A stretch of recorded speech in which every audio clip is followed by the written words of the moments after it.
Agribusiness. Brought to you by Bank of New Zealand. Committed to agri for more than 160 years. With over 100 agribusiness partners across the country, BNZ is local and ready to support your business through the seasons. All right, well, it's going to be a reasonably large topic. Earlier in the show, we spoke to Open Country CEO Mark Delatour about the upcoming Dairy Industry Restructuring Act review, or DIRA. We're just going to shorten to DIRA because it's much easier. It's under the microscope and is time for review, happens every 4 or 5 years. To help us look at this and talk about it, because it is quite a complex issue and there's a lot to understand about it, I thought we'd have a chat to Dr Nic Lees, Senior Lecturer in Agribusiness Management at Lincoln University. G'day, Nick. Really appreciate your time. Thank you. Hi, Steve and Sarah. Hey, so just tell us around your position on, the DIRA review happens regularly. It's part and parcel of the Act. You know, is it just necessarily reassessing the guardrails around this, or is there more to it around where we are currently now with market competition?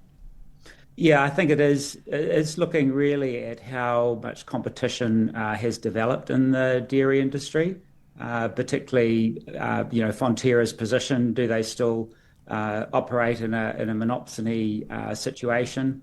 Are there realistic other options for farmers to supply other dairy companies? So I guess it's just a review to see where Fonterra sits and just how much competition there is. Nick, interesting, when I spoke to Mark Delatour earlier in the show, he sort of said that normally Open Country, the way they're structured as a business, they keep their heads down. They don't normally get too involved in this sort of politics. They're a commercial company that they carry, they work within the law, but they don't really pop their heads above the parapet very much. But he said to me that the fact that the way it was framed by the government, that this was trying to cut red tape, has basically made them see red. Are you worried, or what's your thoughts on that phrase, that terminology from the government when they put out the information about this review? Do you think that there is more to it this time? I think there is a significant challenge and dynamic happening in the dairy industry. So we've had pretty flat milk production for the last 5 years, probably slightly declining. So what that means is that, yes, there is a lot more competition. Obviously, Open Country provide quite a lot of that competition in different regions. But I think what you're seeing is that with the flat milk production, any decrease in Fonterra's milk supply now effectively impacts their processing plants and potentially reduces their operating, and you can have overcapacity. And Fonterra operates on a big scale, so anything that affects their capacity, their milk supply, can have a big impact on their operating efficiency. So with regards to the open entry and exit rules that DIRA cover, with that market share sliding for Fonterra, what would be that percentage, do you believe, for fair market competition whereby, let's look at, in comparison, the red meat sector operate, and they were cooperatives up until last year? Yeah. I think you've got to look at each region and just kind of what options farmers realistically have in those areas. I think it's really important to remember that the act that Fonterra operates on is a anti-competition act that it was permitted to come together as a single organisation made out of two large dairy cooperatives that were competing very heavily for each other. So the rules around trying to have some support for new entrants to come into the industry was really important, and I think that's still very important. One of the things I know rankles with a lot of Fonterra suppliers is the fact that Fonterra has to supply milk to competitive companies, whether they are big mature companies, 12% of the supply like Open Country is, or a tiny wee minnow, right? Do you think that is that part of the rules, or is that something that maybe be looked at now with the fact that we do have a relatively mature market in New Zealand now when it comes to competition to Fonterra? Yeah, I mean, I think realistically, the DIRA milk, or what you have to supply, is significantly low. It's not a huge amount of milk. I think they only have to provide milk to their competition, I guess, up to about, my understanding is about 30 million litres. And so that's really, my understanding, around about 15 to 20 farmers. So you're not really looking at, Fonterra selling large volumes of their milk.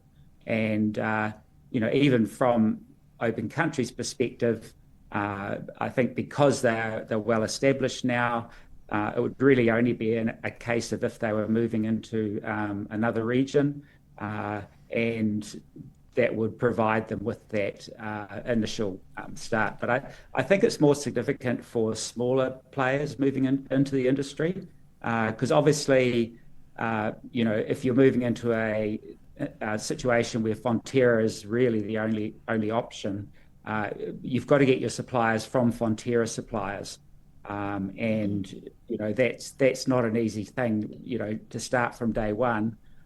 So I guess the DIRA milk just gives an opportunity to get those processes going, but it's actually not a huge volume of milk. I know for Fonterra, it's something that obviously they would prefer not to do, but I think they need to see that or realise that there is legislation that allows them to operate in an anti-competitive way where there is not necessarily equal competition. I mean, even though Open Country is quite significant, it's still a relatively small proportion of the dairy industry. So Fonterra is still very dominant.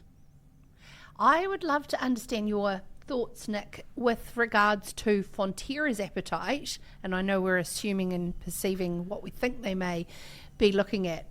With these entry and exit rules, they would prefer not to have people be allowed to come back. Once you leave Fonterra, they would like to have their base of committed shareholders, particularly as they move to more and more consumer demands, if we think from the EU, and actually trying to drive up and have in their mind, the most sustainable, top-performing farmers. Yeah. So will there be pressure, do you think, politically, potentially, and dare I say, lobbying to have that eventually for Fonterra? Well, yeah, I mean, obviously, that would also create a barrier for suppliers to move to a other supplier, because obviously, there's obviously risks around that supplier. We've seen a number of situations where new companies haven't done well. So, I think again, I guess the core thing for me is that the law and those regulations were put down basically to be able to bypass the Commerce Commission, which wouldn't have allowed the merger to occur. And so that merger occurred, and the legislation went through with some caveats to try and maintain that competition that was clearly not happening with the merger of two companies that effectively operated at 90% of the processing of milk. Thank you so much for your time. Always like your insight into what's going on. Dr Nic Lees is the Senior Lecturer in Agribusiness Management at Lincoln University as part of our Agribusiness segment, thanks to our great friends at BNZ. Out on the farm, the right support goes a long way. Speak to your local BNZ agribusiness partner for insight and expertise you need to farm through the seasons.